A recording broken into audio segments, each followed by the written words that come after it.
Hello and welcome to another interview in the Time for Advice Digital Transformation series. Over the course of this series, we'll be interviewing industry figures to see what they understand by digital transformation and how they see it impacting financial advice and wealth management businesses. Our guests will include industry pundits and practitioners. All will have their own views, and we hope that you'll find them both interesting and informative. Now, as a provider of technology solutions to financial advisors, we have no doubt about the value digital transformation can deliver a business, not only increase profits, but also in long-term sustainability.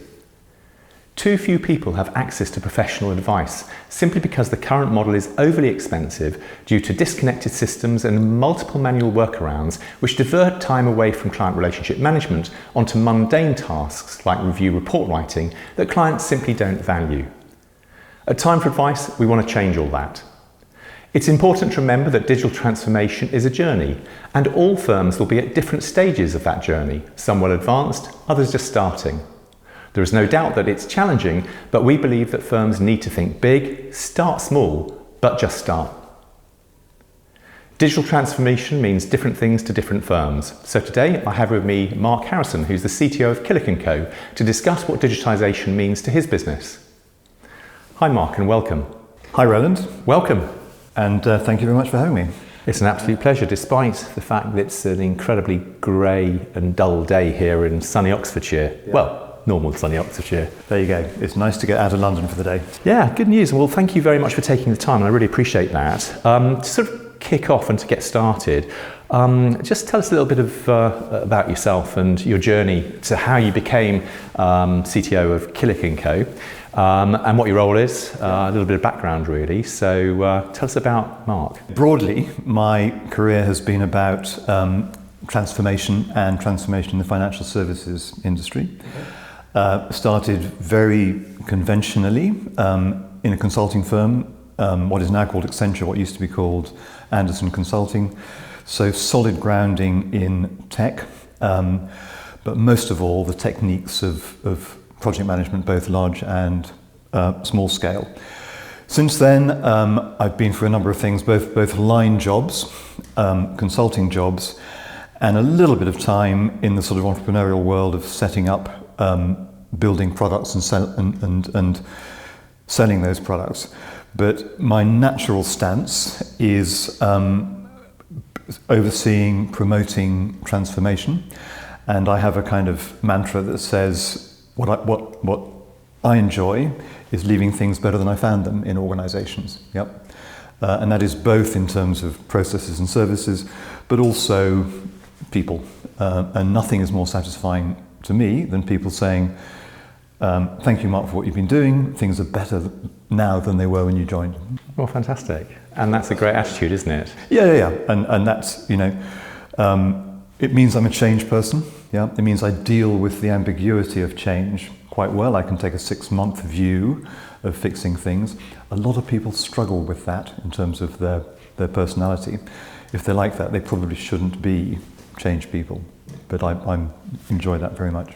Brilliant. Well, look, I mean, you've mentioned the word transformation, and this video series we're doing is about digital transformation. Yeah. So what does digital transformation mean to you? Let me maybe say what I don't think it is. Yeah. What I don't think it is having a portal communicating with your clients digitally. Forgive me, I think most organizations have now done that. We've had our portals, we've had our apps for quite a long time, and that's actually become commonplace to the point that actually clients expect it, and they expect it to be done well. It's a hygiene factor, if you like. So we've done that. I think the industry, and certainly we at Killik are now moving on from that. And we're moving on from that in 3 ways, I'd say, around digital. One is to turn that process of connecting with clients actually into a digital product. So for example, we have a savings product on an app. Yeah. So you can save and invest your monies without resort to human beings, purely by using the app. What we've done is embed Killik's services and investment processes into that app. So basically, that is a digital service, a fully digital service. And we've got aggressive plans to roll that out over the next few years. The next level is to use digital to interact with clients in a smart way, and that keeps their relationship with us intimate, but also gives us productivity and scalability benefits.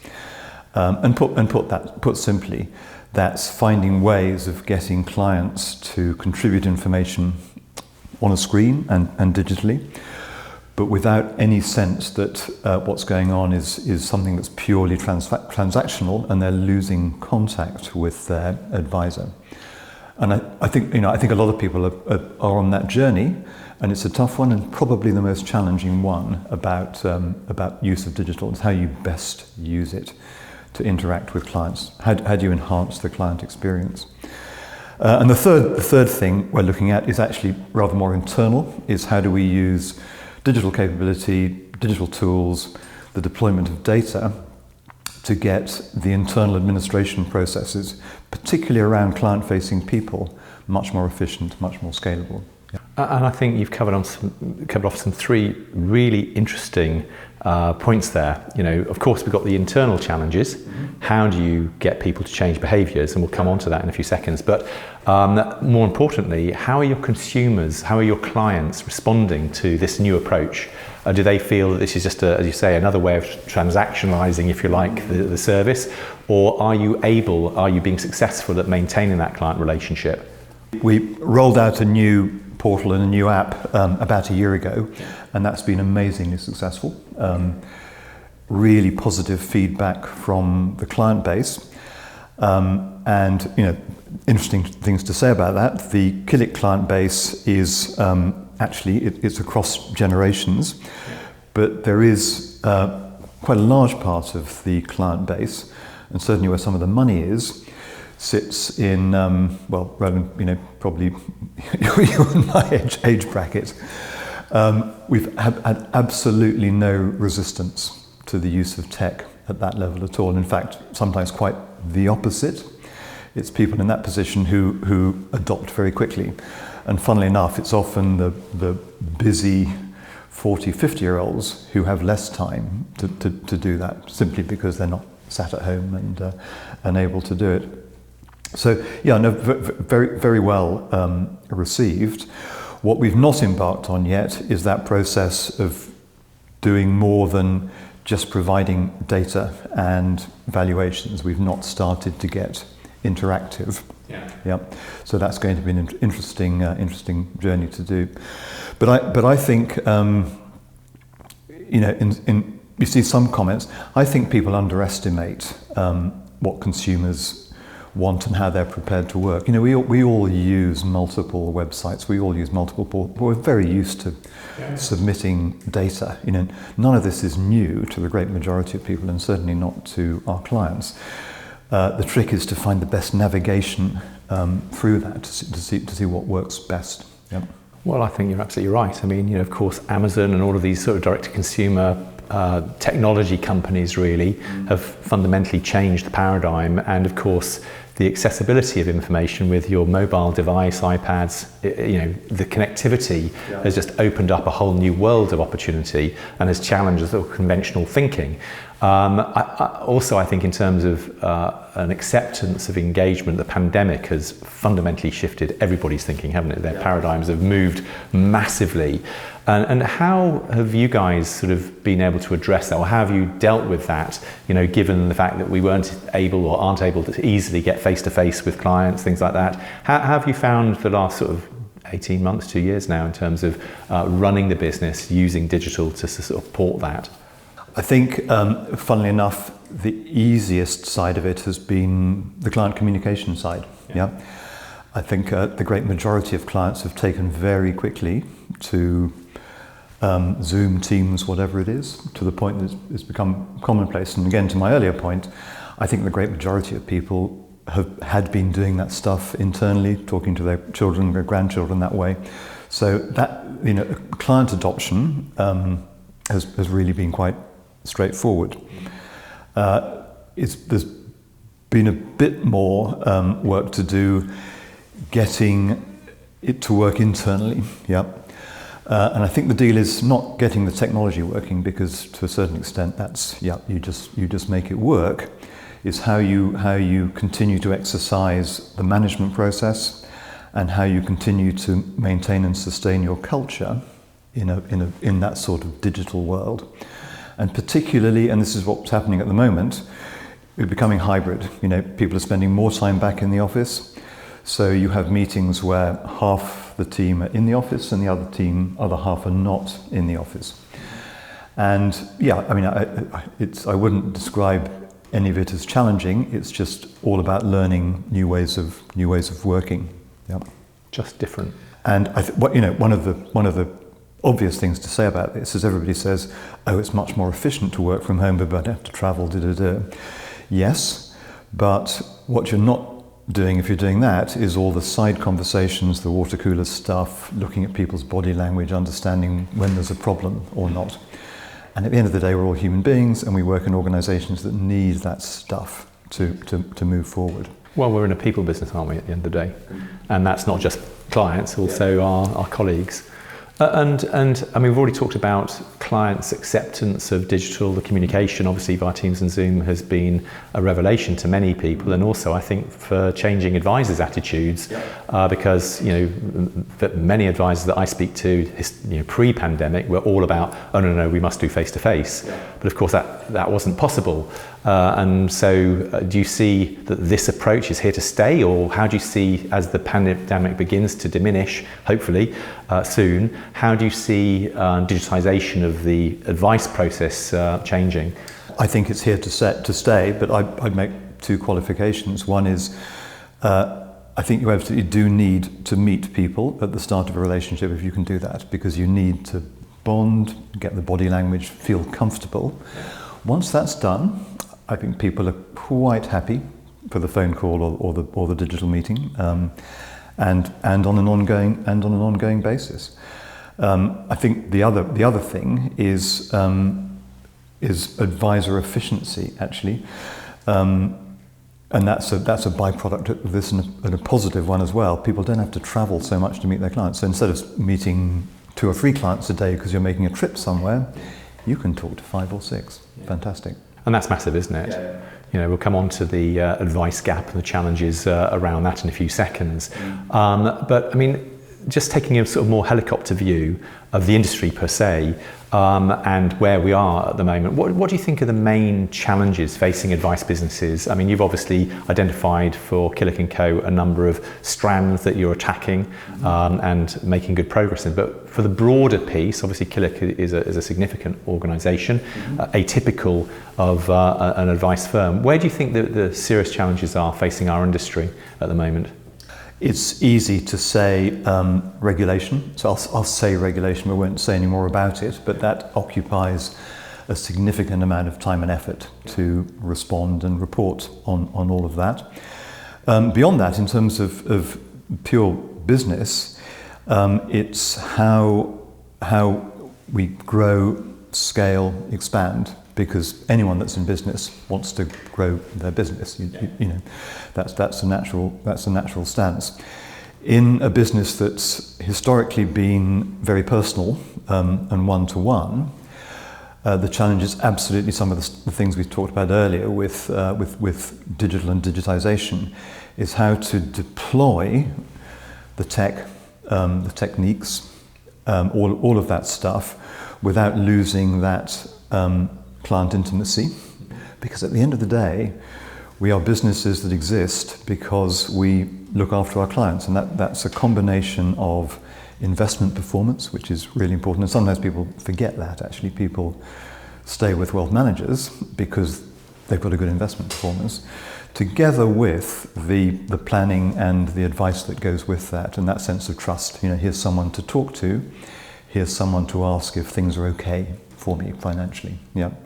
So, long-winded way of saying it's leveraging these new tools, these new techniques, but preserving that essence of why people come and talk to you in the first place. Yeah.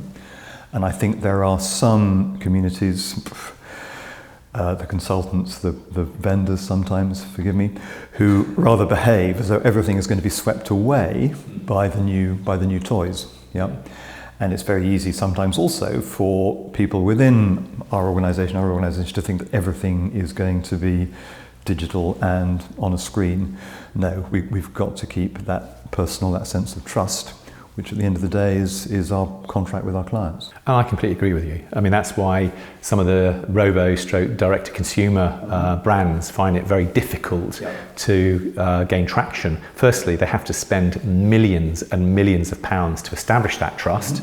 And also, frankly, most of the sort of solutions they offer are relatively simplistic. You know, they're not actually addressing the real challenge, which is that holistic financial planning piece, which is the thing which is the foundation really to the reason why you invest and the risk that you take. So it's that is very difficult to replace, and that's the really strong element, I suppose, of the financial advice market. They have that trusted relationship. But again, we hear about the challenges of the advice gap. You know, figures are mooted all the time about, you know, an advisor can realistically service 100 end consumers, 100 end clients. And that really does present a problem, doesn't it? Because there are only 23,000 advisors or whatever it is now, registered individuals. So that means you've got a population of top 3 million people who can be looked after by financial advisors, and yet there are 30 million people who probably need it.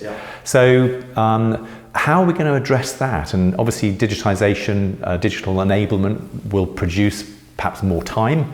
That's the theory behind it. But how do you get from where we are today to where we need to be tomorrow, especially in the context of new entrants coming in, like Vanguard, for example, who are offering simplistic products which have appeal. It's all online. How does the financial advice industry face that, and how do they address that? I'd start by saying I think there's a sort of socio-economic thing here as well. Which is about education, actually. The first stages of that advice process are often just explaining to people what a pension is, what an investment is. And wouldn't it be great if people came out of schools with some knowledge of markets and investments and so on and so forth? I mean, that stuff's not taught. It's probably political leanings, actually, of some of our teaching colleagues. But I've got 2 kids at school in their late teens. They get absolutely no information about this, and it's kind of vital life knowledge, isn't it? Well, money's pretty fundamental, isn't it? It's a bit like oxygen. If you don't have any, you think of nothing else. Absolutely. So what I'm kind of saying, and maybe it's double-edged, is wouldn't it be great if those early conversations with clients were dealing with somebody who were fairly well informed? On the other hand, I suppose they might value their advice less if they're in that state. So, but certainly in terms of efficiency, if you're not having to explain quite so much at the early levels, that would make a difference. I mean, the other 2 things, and to our earlier conversation, what you can't get away from is that personal stuff. You know, if you're asking someone about their personal circumstances and their aspirations and their motivations, you want this kind of conversation. You don't really want to be doing that as a chat bot or on a screen. So that's always going to be take time and be time consuming. I think the things that will undoubtedly help, that will come out of the digital world, is a couple of things. Being able to collect and assemble client data much more quickly, because certainly around the advice proposition, you want to collect as much data about that client as you can. And back to that area, I think clients are in some cases willing to deliver their data electronically. And of course the other thing, and this is looking forward, is open banking, open finance. If somebody gives you permission to go out to their network of service providers, all of a sudden you've got a way of gathering that together. Quite a lot of tech in that, and I don't think it's going to happen anytime very soon. But looking forward, that's going to make things much more efficient. Well, I was going to go on to that because, of course, in the base form of digital transformation, we're talking about the aggregation of data into a robust technology solution that gives you access to your data to do stuff. And that's sort of stage 1, but of course our industry has got a real problem, hasn't it? Because the technology in common use is 15 to 20 years old. They're not CRM systems in the true sense of the word, so they're sort of really designed to record the sale of a plan, remuneration, reconciliation, all that sort of stuff. So firms are therefore forced to build in efficiency into their business, and you end up with this disconnected world that there is so much comment about.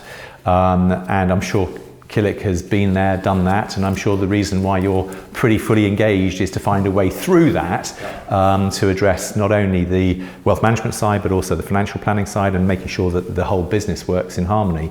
But so that's the ground floor, if you like. But as firms begin to get it, understand the need for data, understand the need to deploy data more efficiently, what then? What next? Where do you see the technology leading us as an industry? One thing I think is interesting is expert systems and AI, for want of a better word. I think it's more expert systems than AI. An awful lot of things that we do, both on the planning side and on the investment side, and on the compliance side, suitability, for example, is very open potentially to the use of expert systems. Maybe not for the total process, but certainly to take the early part of processing. Look at this client, potentially what do they need, bang, bang, bang, bang. Here are things to think about, and you can see how that could take several hours work away from a planner. Same with suitability, income, age, vulnerability, all those things, bang, here's the guidance. And at Killik we're starting to experiment with some of those things. Got a way to go before they're mature, I would say, and what we always have to be careful about is that difference between being transactional and purely efficiency based and keeping that client relationship, because I think the minute your clients get a sense that you're using a machine to give them advice, then you start to lose the intimacy of that personal relationship. Well, why would they ever know? I mean, at the end of the day, of course you use a machine. For example, lifetime cash flow forecasting, you might share a screen and show somebody's future state on a computer, so they would expect that, surely. Yes, up to a point, as long as the end game is the personal connection. It's like being told your plane's being landed by a computer. Some people find that reassuring, others don't. but what you need to know is that somebody's sitting there and they can take over the controls if the machine goes wrong, basically. But I think what you're talking there, actually, this is assumption, and please feel free to shoot me down in flames, but what I think you're talking about is, yes, you've got this technology and you've got patterns and you can begin to identify the different sorts of people. Obviously you can group people by risk profile, as you say, by vulnerability, by income, expenditure, and all that stuff. So that's all just mathematical, really, isn't it? But then it's about how you translate that into that trusted relationship. And I think certainly in my experience and what I've seen and experienced firsthand within my own IFA practice is far too much time is spent by the wrong people doing the wrong things. Oh, yes. Yeah. And I think that's something that technology can alleviate, because if we are to address this advice gap, the need to liberate financial advisors to do the personal stuff, to recognise what they're good at, their strengths, and what they enjoy doing, frankly, and enable them to do that. Create more time for advice. It's a great name, that. Create more time for advice, isn't it? It's about how you free your people to do what they do best, making sure that the machine is looked after so they don't have to worry about it. Is that the end state? Is that the vision for the business at the end of the game? Or? Yes, I'm not sure I'd use the word end state, but I'd certainly say that's the direction of travel, and that's the journey. And there's two things there. I mean, one is the data and tech, and I'll perhaps come back to that. The other is actually applying it and making it work. And given my implementation background, I focus on that second bit as much as the first bit. Actually, organisations have got to have people and sponsorship that actually pushes these things in, actually makes them effective. And those are quite difficult skills. The actual analysis of it is actually quite a tough skill. A middle-level manager that's not necessarily been through an efficiency process doesn't necessarily know what to do. And our industry on the whole doesn't have many people with those skills because they tend to be large corporate skills, actually.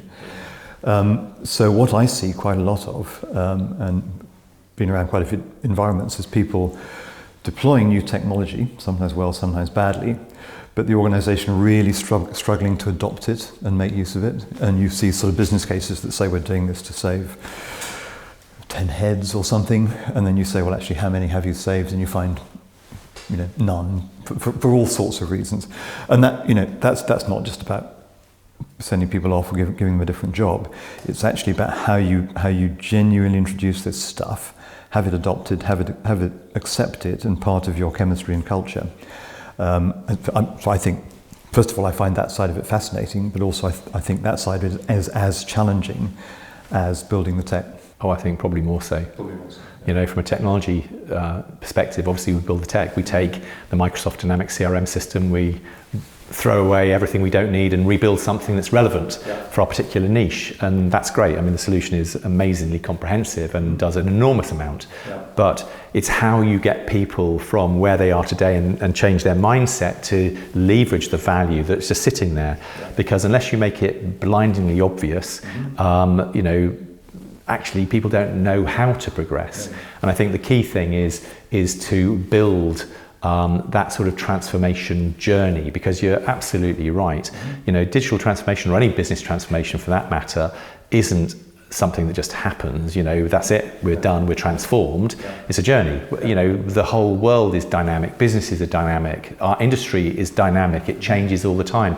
Clients' requirements and needs change, it's dynamic. The pandemic has changed everything. So it's being aware of that and being sufficiently flexible so that you've got that ability to address all these challenges as and when they arise. But I think the bigger piece, and we touched on it earlier when we were talking before this interview, was the fact that it's recognising that it is a journey, that getting a new system is just the beginning of that journey. It's not the end, it's the beginning of the journey, and it needs to be continually finessed and evolved so that you have the vision for where you want to be, ideally I suppose, and then you see a route towards achieving it. And that seems to me to be what you love doing and specialise in. You are that transformation guru, so to speak. You've got the sort of academic mindset that enables you to see where that needs to go. And then obviously it's about corralling the team behind you so that you're all pulling in the same direction. Does that make sense?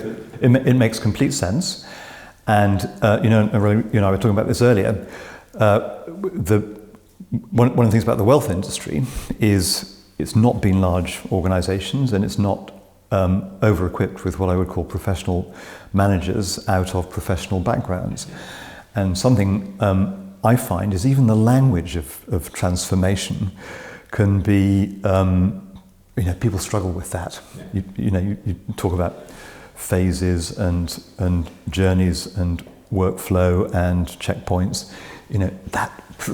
People who, on the whole, have spent their careers buying and selling things for their clients and having meetings with them, it's always the same, that you're either threatened or just don't want to know. So introducing those techniques, which are commonplace actually in larger organisations, and I've done quite a lot of work in institutional fund management, I would say they are sort of there in terms of the language and the narrative around this stuff.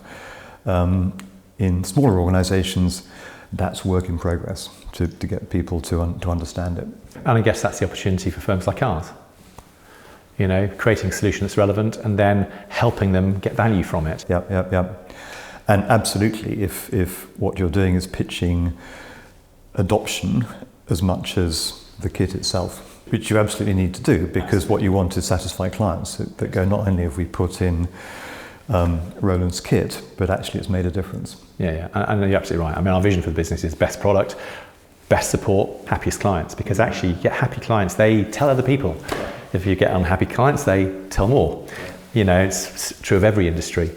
So sort of coming to an end then, and thank you for your time today, it's been really interesting. What do you think of the advisor technology market? I think it's come along enormously in the last few years. there are some wonderful things to look at these days. You know, I look at things, and sometimes we put things in front of our front office and they go, oh, can I have that? So the interfaces, are just fantastic and clearly built sometimes by people that understand the business they're trying to sell into. The other thing that's made a great leap forward actually is APIs, frankly, being quite technical, but data's always the issue. It is now much easier to plug things in without having to do, batch interfaces and so on. It can all be stitched together. Having said that, warning, everyone's got APIs. Some people have APIs that actually work and others don't. So I think those of us around the industry know about that. So we've kind of had our warnings about, of course it's got APIs. But ultimately, it comes back to what we've been talking about. It's adoption, really. It's adoption. It's not enough to have a wonderful demonstration, the ability to interconnect.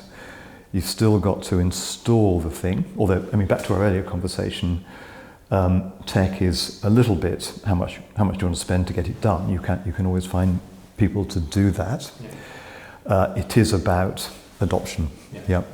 And that's really hard. If you've got a front office with 100 people in it and they've been using the same PMS or the same planning systems for the last 10 years, how do you get them back? At some point, are you having a big bang? How are you doing it? How do you do that? And you can see how the best intentions and the best benefit statements can get diluted away in that process. How you communicate it and how you demonstrate the value. And I guess Microsoft sums it up in their summary about digital transformation. The key to anything actually is to think big, have a grand vision, start small. And just start, basically just start. It's little steps, it's eating the elephant slice by slice, isn't it? Yep, although, what's his name, 7 Habits of Effective People would always say, start with the end in mind. And I would say both things actually. It is great, and certainly we're talking about transformation. Transformation should be informed at the start by a grand vision. You say, imagine a new portfolio system, what it can do for you, it can rebalance automatically, it can, and then you have to build up exactly as you're saying. Equally, at sometimes, and I'm not a total fan of Agile and some of those methodologies, there are times when you should just start doing something and see what comes out of it. Mark, thank you very much. I've really enjoyed that conversation and to meet you again. And looking forward to speaking again very soon. Indeed. Rowan, thank you very much.